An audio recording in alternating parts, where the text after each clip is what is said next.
வணக்கம் விவாஸ். அடுத்தது profit and லாஸ்ல next கொஞ்சம் டிஃபிகல்ட்டான क्वेश्चन பார்க்க போறோம். So if profit percent is numerically equal to the cost price, அதாவது profit ஓட percentage எப்படி இருக்கா, காஸ்ட் பிரைஸ்க்கு ஈக்குவலா இருக்கு அப்படின்னு சொல்றாங்க.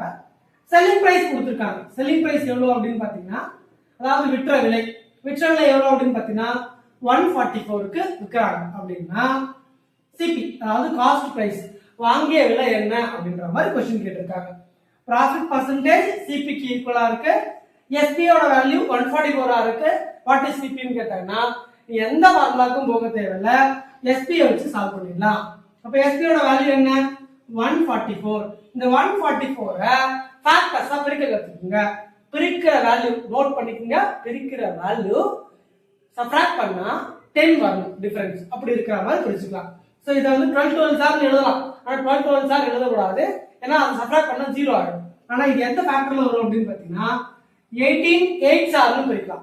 18 சார் வந்து பிரிச்சீங்கன்னா 144 வந்துரும். சப்ட்ராக்ட் பண்ணா 10 வந்துரும். இது வந்திருக்க ரெண்டு வேல்யூவையும் 10 ஆல மல்டிப்ளை பண்ணுங்க. மல்டிப்ளை பண்ணீங்கன்னா இது 180 கிடைக்கும். இத 10 ஆல மல்டிப்ளை பண்ணீங்கன்னா 80 கிடைக்கும். இப்போ இந்த question profit percentage equal to CP ன்னு கொடுத்திருந்தா கண்டுபிடிக்கிறதுல smaller value is the answer. அவ்வளவுதான், 80 இஸ் தி ஆன்சர். இதே question loss percentage equal to CP ன்னு கொடுத்திருந்தா higher value is the answer. அப்ப CP என்ற வேல்யூ என்ன இருக்கும் அப்படின்னு பாத்தீங்கன்னா 180 இருக்கும். அவ்வளவுதான்.